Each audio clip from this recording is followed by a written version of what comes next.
अन्तिमसम्म गर्ने मैले यो आज मात्र बुझेको विषय होइन।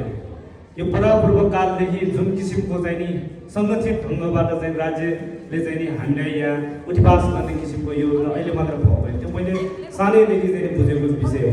किनभने मैले सुनेको छु तपाईँको चाहिँ नि हाम्रो यहाँ अघिको वक्ताज्यू हाम्रो सुरेश किरणले उहाँले पनि भन्नुभयो फिल्मलाइन शाहदेखि लिएको त्यो बेलादेखिको चाहिँ घटनाक्रमहरू हामीले सुनेका छौँ। कविताहरू कथाहरू खेतीपातीमा जाँदाखेरि चाहिँ सिपाही बसिराख्यो र रोएर फर्किएर आयो भने त्यत्रो दरबारहरू बन्यो कसरी बन्यो भन्ने विषयहरू अघि कुरा निस्किसकेको अवस्थाहरू छ। त्यसकारण मैले मेरो स्ट्याटसमा पनि मैले चाहिँ त्यसमा लेखेको थिएँ यो भूमि सङ्घर्ष बाँकी छ, भूमिको अधिकार लिन अझ पनि बाँकी छ भन्ने कुराहरू मैले राखेको यो सकेको छैन। यो अझ पनि यसको लागि निरन्तर रूपमा चाहिँ शासकहरू चाहिँ लागिरहेको अवस्थाहरू छ। किनभने त्यो शासक हामी बिचबाट पुगेको अवस्था चाहिँ छैन। यो जुन मापदण्ड यतिकै आएको मापदण्ड होइन, यो रणनीतिक ढङ्गबाट आएको मापदण्ड चाहिँ हो। यो हामी सबैले चाहिँ बुझिरहेको अवस्था पनि छ। यो पटक पटक तपाईँको चाहिँ यो किसिमको चाहिँ हामीलाई चाहिँ यहाँ विस्थापित गर्ने रणनीति ढङ्गबाट चाहिँ आएको अवस्था। खोला छेउमा जुन सडक निर्माणहरू खोलामै निर्माण भएकोदेखि लिएर सबै कुराहरू यो उपत्यकालाई चाहिँ राम्रो बनाउनु पर्छ भन्ने सपना के बाहिरको आगोले मात्र देख्ने सपना हो र त्यो होइन नि त। परापूर्व कालदेखि हामी यहाँ संस्कृति सम्पदा बसाउँदै आएको यहाँको विषय यहाँको मात्र हामीले बुझेको विषय हो नि त। त्यसकारण यसमा चाहिँ सचेत हुन चाहिँ हामी एकदमै जरुरी छ।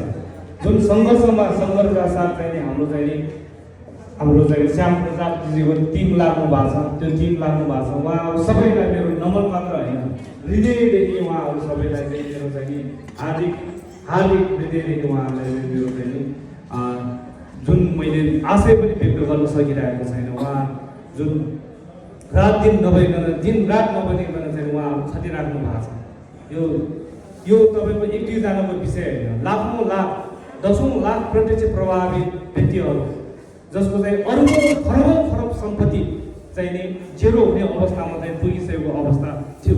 त्यसलाई चाहिँ तपाईँको झन्डै यो चाहिँ 24-25 महिना उहाँहरू निरन्तर रूपमा चाहिँ राज्यसँग लड्दै गयो। त्यो दौरानमा उहाँहरूले धेरै कुराहरू उहाँहरूको समय उहाँले चाहिँ कहाँ घर परिवारलाई दिन सकेन, उहाँको व्यवसायलाई दिन सकेन। तर कसको लागि गर्नुभयो भन्दाखेरि दसौँ लाख प्रत्यक्ष प्रभावित हुने ती चाहिँ नागरिकको लागि चाहिँ उहाँहरू लड्नुभयो। तर कहिलेकाहीँ मलाई दुःख पनि लाग्छ आज यो भेला देख्दै गर्दाखेरि चाहिँ नि उहाँहरू कहाँ हुनुहुन्छ होला।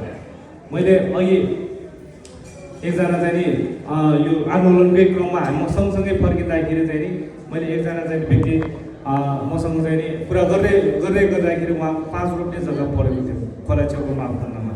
उहाँको झन्डै झन्डै 1 रोप्ने पनि नबज्ने अवस्थाहरू थियो। उहाँको मलाई पीडा सुनाउनु भयो। त्योभन्दा अगाडि उहाँको अर्को 10 रोप्ने जग्गा पहिल्यै गइसकेको थियो सडकहरूमा।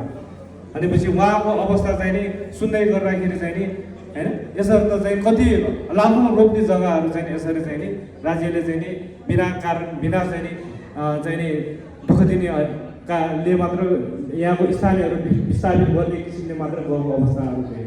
एउटा उहाँको पीडा र अर्को चाहिँ मैले चाहिँ नि मान्छेहरू भेट्दै गर्दाखेरि मलाई चाहिँ यो जुन मैले फेसबुकमा पोस्ट गरिरहेको थिएँ मलाई बढाइदिनेहरू पनि थियो। तपाईँहरूले कारणले गर्दाखेरि चाहिँ यो चाहिँ मापदण्ड खारेज भयो भन्ने गर्दाखेरि मैले उहाँ मान्छे कहिले पनि मैले सडकमा पनि देखेको थिएन। तर उहाँको पनि चाहिँ रोप्ने चाहिँ नि उहाँको चाहिँ जग्गा जमिन थियो। उहाँको कन्ट्रिब्युसन चाहिँ कहिले पनि यहाँ थिएन। तर यो विषयलाई चाहिँ उहाँसँग कुरा गरेर मैले कुरा गर्दै गर्दाखेरि उहाँले चाहिँ मैले के गर्नुपर्छ भने म गर्छु है, के गर्नुपर्छ कसरी गर्नुपर्छ मलाई भन्नुहोस् म गर्छु भन्ने कुरा प्रतिबद्ध उहाँले चाहिँ गर्नु पर्यो। त्यसकारण चाहिँ नि म अब यो जुन चाहिँ हाम्रो भूमि अधिकार संरक्षण समिति अब यो यति बलियो हुनु पर्यो कि तपाईँको चाहिँ यो हाम्रो चाहिँ नेपाल सरकारको यो भूमि मन्त्रालय भन्दा पनि शक्तिशाली हुनुपर्ने आवश्यकता चाहिँ छ। त्यसकारण चाहिँ